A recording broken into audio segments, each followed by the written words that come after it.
Eu venho a essa tribuna mais uma vez para abordar um tema que tem sido recorrente nesta casa e também na Câmara dos Deputados.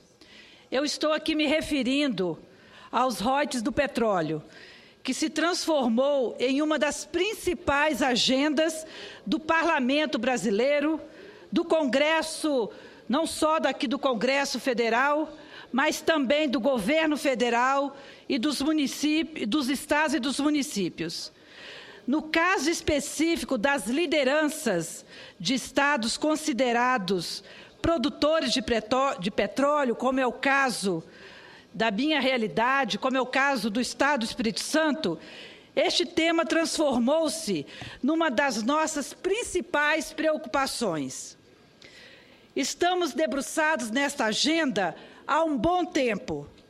Inúmeras foram as reuniões, manifestações, debates, pronunciamentos, apelos realizados aqui mesmo no Congresso Nacional. Manifestações populares, reuniões públicas ocuparam também a agenda nos estados, em especial no Estado do Espírito Santo e no Rio de Janeiro. E nessa segunda-feira, a última segunda-feira, eu participei, juntamente com o governador do meu estado, o governador Casagrande, a bancada capixaba e alguns prefeitos do meu estado, participei ativamente da manifestação que aconteceu no estado do Rio de Janeiro. Esta manifestação foi uma manifestação da sociedade, uma manifestação que colocou mais uma vez na ordem do dia o tema dos royalties do petróleo. Na verdade, esta manifestação, sem dúvida, foi uma das atividades de massa mais impressionantes que eu já participei.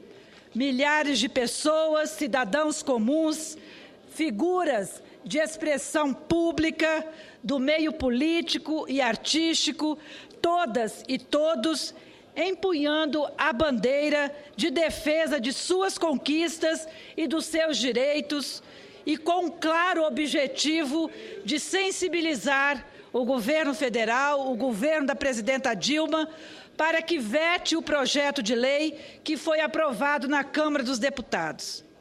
Vale aqui resgatar que o Senado Federal, após um intenso debate em 2011, realizado nas comissões e neste plenário, aprovou um projeto que redefiniu a redistribuição dos royalties para todos os estados brasileiros.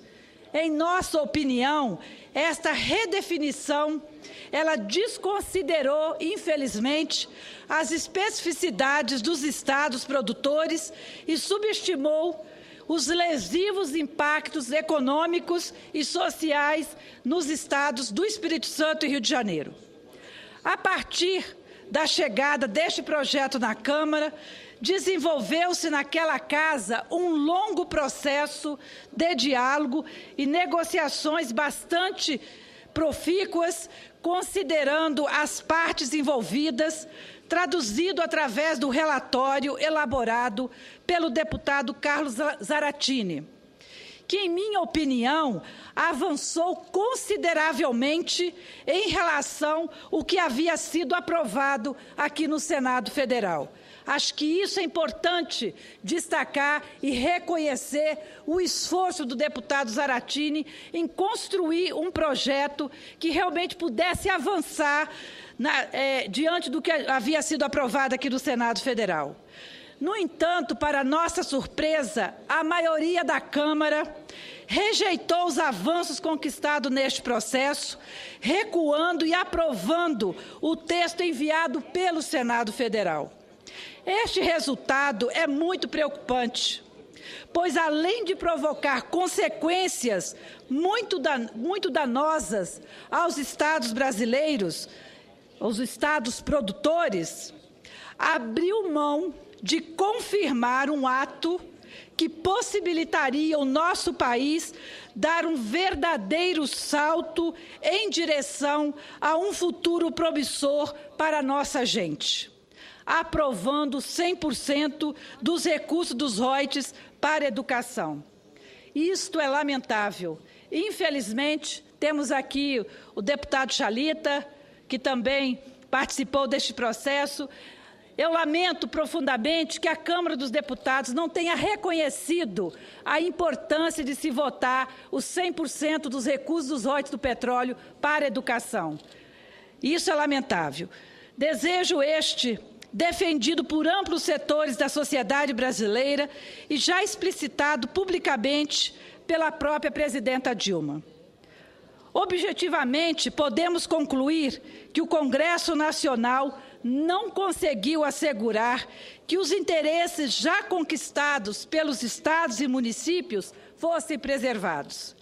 Diante deste preocupante cenário, os debates sobre o Fundo de Participação dos Estados, sobre o Fundo de Participação dos Municípios e o Pacto Federativo ganham, neste momento, maior relevância. E vale a pena aqui destacar que o Estado do Espírito Santo é o único Estado da Federação que perde recursos em todos os projetos que já foram aprovados e os que estão em andamento nesta Casa. E eu quero aqui fazer um destaque ao único projeto já aprovado que reduz a alíquota do ICMS em 4%, onde a perda anual do Estado do Espírito Santo está perto de 2 bilhões de reais. Com relação aos royalties do petróleo, que ainda não foi concluído o seu processo, porque falta ainda a presidenta Dilma se manifestar, mas se ele for sancionado do jeito que foi aprovado na Câmara dos Deputados, a perda para o Estado do Espírito Santo até 2020 está em torno de 10 bilhões e meio de reais. Em 2013, a nossa perda será de 1 bilhão e 800 milhões de reais. Imagine isso, o que significa em termos de investimento de políticas públicas no Estado do Espírito Santo, nos municípios capixabas. É lamentável essa realidade para nós capixabas.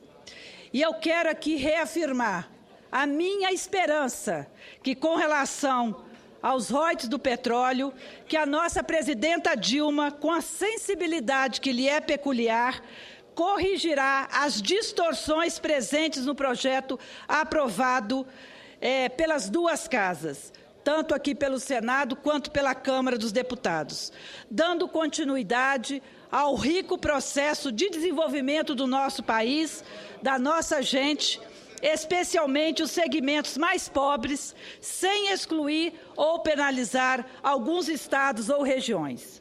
Senhor presidente, eu quero já concluir esta minha fala reafirmando que o petróleo encontrado em solo brasileiro é uma espetacular oportunidade para o nosso país alcançar um patamar muito superior de desenvolvimento, melhorando consideravelmente a qualidade de vida do povo brasileiro.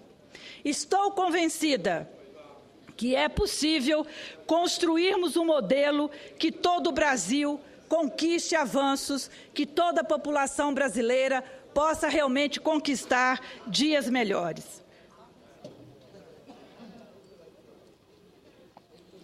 Senhor presidente, será uma contradição gigantesca se alguns estados saírem deste processo prejudicados e penalizados.